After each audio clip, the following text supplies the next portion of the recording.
पतंगबाजी किसी एक शहर में नहीं बल्कि मुल्क भर में इस वक्त एक मौत का खेल बन चुका है। रात चलते या मोटरसाइकिल पर सवार किसी भी शख्स के गले पर किसी भी वक्त ये कातिल डोर फिर जाती है, जिसके नतीजे में हमने माजी करीब में जाने भी जाती हुई देखी हैं। लोगों को शदीद नौयत का ज़ख्मी होते भी देखा है।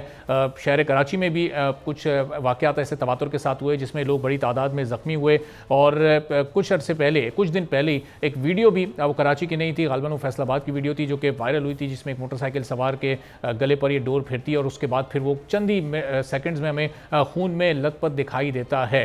तो इन वाक़यात के तदारुक के लिए अब ख़ासतौर पर कराची में इस वक्त क्या किया जा रहा है, इन वाक़यात को बढ़ने से रोकने के लिए क्या इक़दाम किए जा रहे हैं, और अभी गुज़िश्ता चंद दिनों में जो वाक़यात हुए हैं उसकी भी तफसील हम आपको इस प्रोग्राम में बताएंगे। खुरम गुलजार उसके सीनियर रिपोर्टर हैं, हमारे साथ मौजूद हैं। साद बिन उबैद साहब ASP हैं गुलबर्ग पुलिस के, हमारे साथ मौजूद हैं। खुरम, बताइएगा ज़रा पिछले 2-4 दिनों में जो वाक़यात पेश आए, किन किन इलाकों में और कैसे कैसे वाक़यात पेश आए और इसके नतीजे में अब तक कितना नुकसान हो चुका है? जी बिल्कुल, जैसे कि पंजाब के बाद कराची में हम देखेंगे पतंगबाजी का जो खेल है वो एक खूनी शक्ल इख्तियार कर गया है। बात करें इसके लिए 10 रोज के दौरान, तो 10 रोज के दौरान 5 ऐसे वाक़यात रिपोर्ट हुए हैं जो कि पतंग की डोर फिरने से जख्मी हुए। 7 अफराद हैं जिसमें ये 7 अफराद जख्मी हुए पतंग की डोर फिरने से, जिसमें बच्चे 20 शामिल है, 2 कमसिन बच्चियां हैं, बाप बेटा भी शामिल है। 19 मार्च की बात करूं मैं तो गुलशन अरीब में वालिद के हमरा जाने वाली मोटरसाइकिल सवार 2 कमसिन बहनें थी जो कि पतंग की डोर फिरने से जख्मी हुई।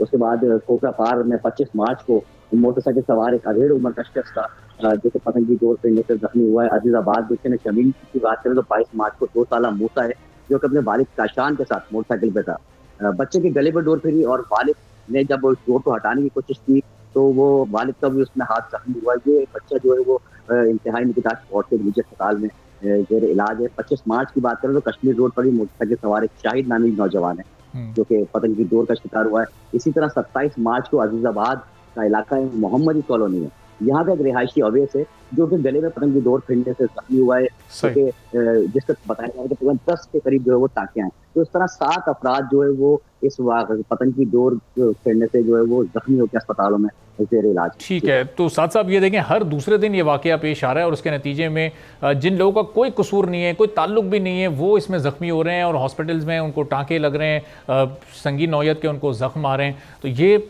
इसके सद्देबाब के लिए इस वक्त पुलिस क्या इक़दाम कर रही है? I totally agree. ये हमारे नज़दीक ऐसा स्पोर्ट बन चुका हुआ है जिससे ना सिर्फ ग्रीवियस इंजरीज हो रही हैं बल्कि मर्डर्स भी हो रहे हैं। तो ये एक ऐसी चीज़ है जिसमें हम लोग क्रैकडाउन कर रहे हैं। हम लोग ना सिर्फ दुकानों पे क्रैकडाउन कर रहे हैं बल्कि इस्तेमाल करने वालों पे क्रैकडाउन कर रहे हैं। एक मैं बड़ा मसला आप लोगों के सामने पेश करता फिरूं कि इस्लामाबाद में और पंजाब में इसका एक स्पेशल एक्ट बना हुआ है, एंटी काइट फ्लाइंग एक्ट का, जो कि हमारे सिंध में मौजूद नहीं है। डिस्पाइट दैट पुलिस अपनी लॉ की हदूद में रहते हुए जितने एक्शन दे सकती है।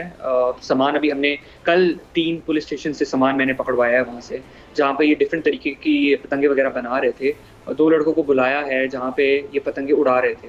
तो इस तरह के केसेस काफ़ी सामने आ रहे हैं, लेकिन it would have been much better अगर हमारे पास कोई प्रॉपर लीगल फाइंडिंग्स हो इसके ऊपर और लीगल बैकिंग हो इसके ऊपर, ताकि हम लोग इसमें प्रॉपर उस हिसाब से एक्शन कर सकें। सही। तो ये इस सिलसिले में फिर हुकूमत के सामने क्या चीज़ें कुछ रखी गई हैं कि इस तरह का कोई एक्ट लेकर आया जाए? चूँकि अब ये जिस डोर का इसमें इस्तेमाल किया जा रहा है ये तो बहुत तवील अरसे से पतंगबाजी एक शौक़ के तौर पर लोग इख्तियार करते हैं और इससे लुत्फ़अंदोज़ होते हैं, लेकिन अगर हम 20-25 साल पहले चले हैं तो उस वक्त बड़ी आम सी डोर हुआ करती थी और उस वक्त ये वाक़यात इस तरह के नहीं पेश आते थे, लेकिन आजकल तो ये बहुत ज़्यादा तवातुर से पेश आ रहे हैं। तो ये जो केमिकल वाली डोर्स हैं इनके खिलाफ भी कोई इस तरह की कार्रवाई हुई है? कुछ गिरफ्तारियाँ वगैरह अमल में आई हैं इनके बेचने वालों के खिलाफ? हाँ जी बिल्कुल। ये जो सिंथेटिक जो थ्रेड आजकल बनना शुरू हुआ है, that the reason behind that is कि उसमें ज़्यादा स्ट्रेंथ उन्होंने डालनी होती है, लेकिन उसकी वजह से क्या होता है कि वो आपको इंजर भी कर जाती है, किसी का कान कट रहा है, किसी को और जख्मी हो रहे हैं। जैसे आपने अजीजाबाद वाला जिक्र किया, डेफिनेटली वो बेचारा बच्चा है, अब उसको 10 टांके आ गए हैं। अब एडिशनल आईजी साहब ने इस पे बड़ा नोटिस लिया, आईजी साहब ने बड़ा नोटिस लिया, and they have just put it forward to government as well कि इसके ऊपर हम लोग कैसे मिलके काम कर सकते हैं और एक्ट इस पे कैसे एक्ट बना सकते हैं। बाकी in the meantime definitely it's our responsibility, हम लोग इस पर प्रॉपर एक्शंस भी ले रहे हैं। पंजाब में जैसे एक्शन हो रहे हैं उसी तरह हम लोग सिंध में भी इसको टेकअप कर रहे हैं और जगह जगह इंटेलिजेंस बेस्ड ऑपरेशंस भी कर रहे हैं हम लोग। और अगर कहीं भी इंफॉर्मेशन मिलती है हम लोग फ़ौरन पहुँच के उस सामान को भी सीज करते हैं और जो भी कानूनी कार्रवाई है उसको हम लोग लेके चलते हैं साथ साथ। ठीक है, तो खुरम ये भी बताइएगा जो ये चंद वाकयात जो पेश आए ज़रा ब्रीफली बताइएगा। जो ज़ख्मी इस वक्त हॉस्पिटल्स में मौजूद हैं इस डोर के फिरने से, तो उनकी अब हालत कैसी है? उनमें से किसी की हालत कोई तशवीशनाक तो नहीं है?